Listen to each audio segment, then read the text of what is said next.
नमस्ते जी। वैदिक राष्ट्र में आपका स्वागत है। आज का हमारा विषय है हमें नित्य प्रति अपनी मृत्यु और प्रजनन पर विचार करना चाहिए। आज के इस लेख के लेखक हैं वैदिक विद्वान मनमोहन कुमार आर्य, देहरादून से।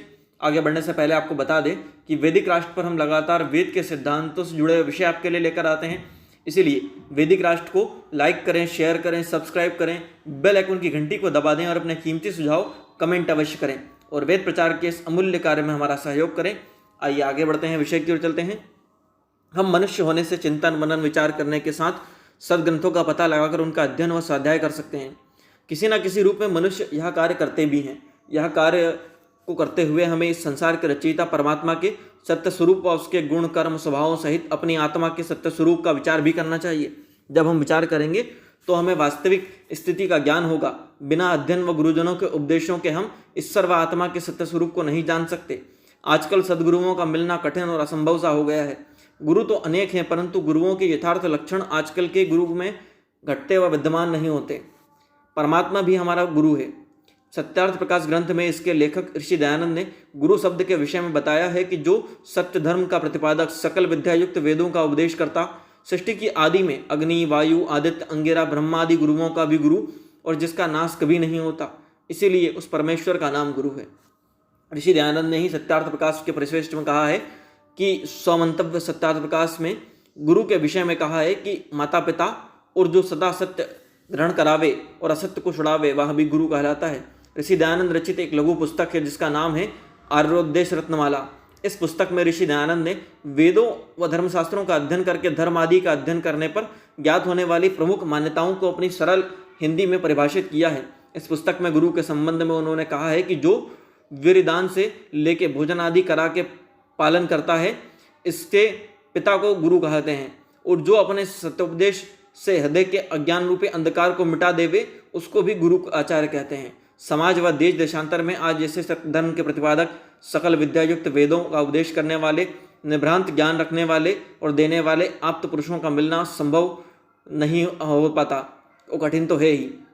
आजकल ऐसे गुरुओं से विपरीत स्वार्थी प्रवृत्ति के, अविद्यायुक्त और छल करने वाले गुरु मिलते हैं, जिससे मनुष्य का जीवन उन्नति के स्थान पर अवनति को प्राप्त होता है। अतः ऐसे समय में वेदों के विद्वान आचार्यों की शरण में जाकर जो आर्य समाज, गुरुकुलों, वैदिक आश्रमों में उपलब्ध होते हैं, उनसे उपदेश ग्रहण करना चाहिए। उनकी अनुपस्थिति में हम सत्यार्थ प्रकाश, उपनिषद, दर्शन, विशुद्ध मनुस्मृति, 4 वेदों की हिंदी भाष्य का अध्ययन कर ईश्वर और आत्मा संबंधित सत्य और निभ्रांत ज्ञान को प्राप्त कर सकते हैं। इससे भी हमने भी इसी के प्रकार से कुछ ज्ञान प्राप्त किया है, जिससे हम ईश्वर व आत्मा के विषय में कुछ जान पाए हैं। यदि हम इस माध्यम और साधनों को न अपनाते तो हम ईश्वर, आत्मा, सृष्टि सहित धर्मोपदेश विषय ज्ञान को प्राप्त ना हो पाते। कोई भी हिंदी पठित मनुष्य स्वाध्याय करके ईश्वर व आत्मा सहित सत्य धर्म, धर्मा विषयक सत्य ज्ञान को प्राप्त हो सकता है। सबको अवश्य ही होना चाहिए। ईश्वर के विषय में ऋषि दयानंद ने अपनी लघु पुस्तक आर्योपदेश रत्नमाला में बताया है कि ईश्वर के गुण, कर्म, स्वभाव व स्वरूप सत्य ही है। यह केवल चैतन्य मात्र वस्तु है, एक अद्वितीय, सर्वशक्तिमान, निराकार, सर्वत्र व्यापक, अनादि, अनंत, सत्य गुण वाला। उसका स्वभाव अविनाशी, ज्ञानी, आनंदी, शुद्ध, न्यायकारी, दयालु और अजन्मादि है। उनका कर्म जगत की उत्पत्ति करना, पालन और विनाश करना, सब जीवों को पाप और पुण्य के फल ठीक ठीक पहुँचाना है। ऐसे स्वरूप और गुण, कर्म, स्वभाव वाली सत्ता को ईश्वर कहा जाना और माना जाता है। ईश्वर का अस्तित्व इस ब्रह्मांड में सत्य ही है।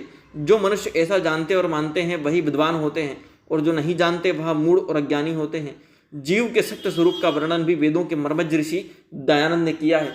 वह कहते हैं कि जीव चेतन, अल्पज्ञ, इच्छा, द्वेष, प्रयत्न, सुख, दुख, ज्ञान वाला, अनादि, अनित्य, एक देशीय, ससीम, जन्म मरण को प्राप्त करने वाली सत्ता है। ऋषि दयानंद वेद व दर्शन आदि ग्रंथों के आधार पर प्रकृति और सृष्टि का स्वरूप भी प्रस्तुत करते हैं। प्रकृति सत्व, रजस, तमस गुणों वाली है। परमात्मा द्वारा सृष्टि की रचना के समय इसमें विकार उत्पन्न करने महातत्व, अहंकार, 5 तन्मात्राएं, 5 महाभूत, मन, बुद्धि, चित्त आदि बनाते हैं। मूल व कारण प्रकृति से ही परमात्मा इस समस्त कार्य सृष्टि को बनाते हैं। सृष्टि के विषय में शास्त्रों की मान्यता है कि जो कर्ता की रचना से कारण द्रव्य आदि के संयोग विशेष से अनेक प्रकार के कार्य रूप होकर वर्तमान में व्यवहार करने योग्य होता है, वह सृष्टि कहलाती है। हमारा करने योग्य कार्य होता है। यह ब्रह्मांड, सूर्य, पृथ्वी, चंद्र, अग्नि, जल, वायु, आकाश आदि मूल पदार्थ प्रकृति के ही सर्वव्यापक, सर्वशक्तिमान परमात्मा द्वारा बनाए गए हैं। सृष्टि व हमारा ब्रह्मांड प्रवाह से अनादि है। सृष्टि व हमारा ब्रह्मांड और प्रवाह से अनादि है। अनादि काल से ईश्वर सृष्टि की रचना, पालन और प्रलय करते आ रहे हैं। यह क्रम अनंत काल तक चल रहा है। परमात्मा इस सृष्टि को जीवों को उनके कर्मों का सुख और दुख रूपी फल देने के लिए, दुखों की सर्वथा निवृत्ति करने सहित मोक्ष प्रदान कराने के लिए बनाते हैं।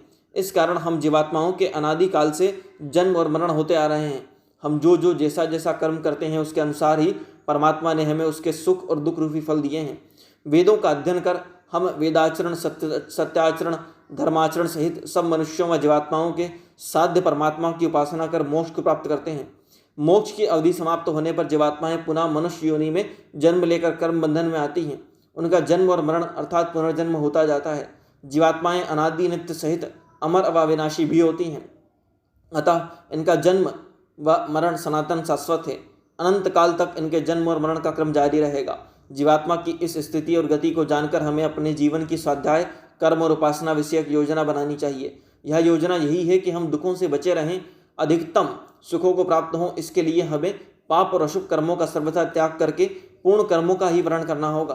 पुण्य कर्मों के साथ हमें ईश्वर के स्वरूप को, सत्य को हृदय, मन, बुद्धि, आत्मा के स्थापित करना होगा। उसकी स्तुति, प्रार्थना, उपासना को करना होगा।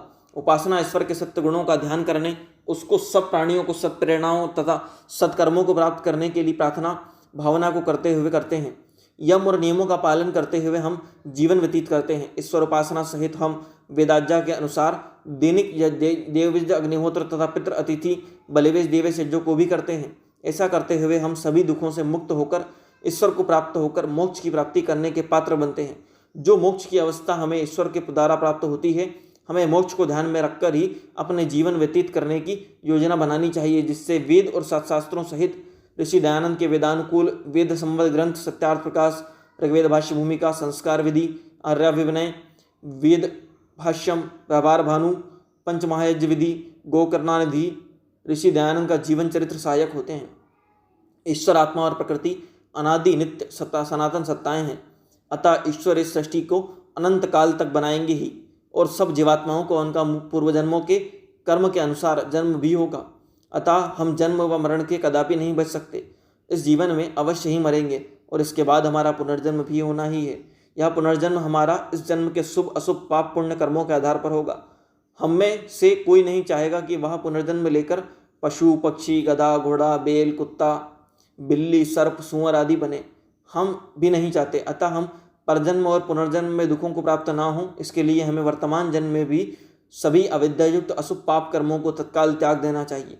इसी से हमारी रक्षा हो सकती है। इसके लिए हमें आज ही सत्यार्थ प्रकाश ग्रंथ का अध्ययन कर इससे अपने जीवन व कर्तव्यों को समझना चाहिए। हमारी सभी शंकाओं का समाधान सत्यार्थ प्रकाश में सुलभ होता है। इसके बाद हम अन्य सभी शास्त्रों का अध्ययन कर लाभ उठा सकते हैं। अतः हमें पुनर्जन्म पर विश्वास कर उसे सुधारने के लिए आज व अभी तत्पर होना होगा। इसी में बुद्धिमत्ता है। अपनी मृत्यु और आगामी पुनर्जन्म जन्म का सिद्धांतों का विचार करके ही हम अशुभ कर्मों और पाप से बच सकते हैं। इसी में हमारा सुख, हित और उन्नति होगी। ओम। प्रस्तुत लेख के लेखक हैं वैदिक विद्वान मनमोहन कुमार आर्य, देहरादून से।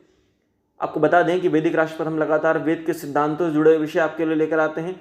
इसीलिए वैदिक राष्ट्र को लाइक करें, शेयर करें, सब्सक्राइब करें, बेल आइकॉन की घंटी को दबा दें और अपने कीमती सुझाव कमेंट करना ना भूलें। धन्यवाद।